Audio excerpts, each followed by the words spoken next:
Hello everyone, my name is UltimoFive, and today we're going over the Cernos Prime, the Bludgeon Shortbow.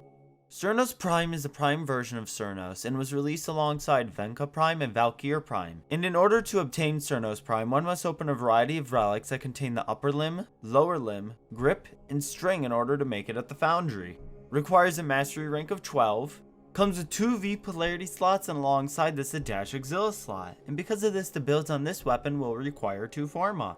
Excels in close to medium range combat and deals with high leveled enemies of all factions in small to large crowds, and it has an alternative fire that switches a weapon from horizontal spread shots to vertical spread shots. The Cernos Prime has a lot of buffs when compared to the original Cernos in different areas. These stats would be higher base damage, higher status chance, higher charge attack damage, and the only nerf the Prime receives compared to the original is a lower critical chance. Advantages for the weapon would be that it has a very high critical chance, a very high status chance, deals 50% bonus damage on headshots, charge shots have innate 1 meter punch through, has an innate multi-shot of 3 arrows, and pinpoint accuracy while aiming. Disadvantages for the weapon, however, would be that it has low puncture and slash damage, and a very wide spread.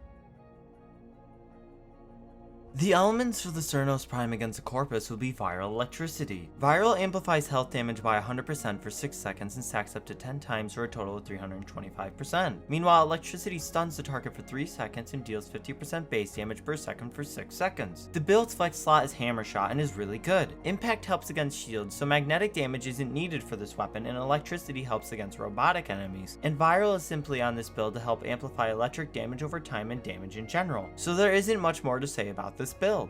The elements for the Cernos Prime against the Corrupted and Grineer will be Viral and Slash. Slash's status effect is Bleed, and after 1 second it deals 35% of the base damage per second for 6 seconds, which bypasses armor. The build's flex slot is Hammer Shot and is so much fun to use. Internal Bleeding is on this build instead of Hunter Munitions due to the higher status chance. Even though it is only a 3% difference between status and critical chance, Internal Bleeding has a 40% more chance to get Slash procs due to the charge rate being above 0.4, which ends up working great against the 2 factions.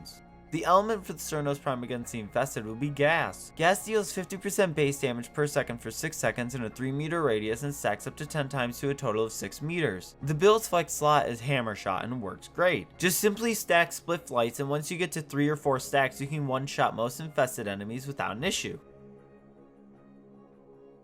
Vigilante Supplies. In place of having no Auxilius mod, this will cost 2 more forma in order to have though. Arrow Mutation. In place of having no Auxilius mod, this will cost 1 more forma in order to have though.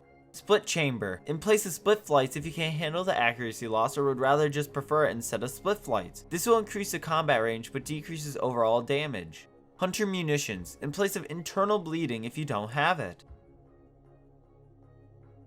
There are several ways to enhance stats for this weapon. For instance, for damage, Rhino's Roar.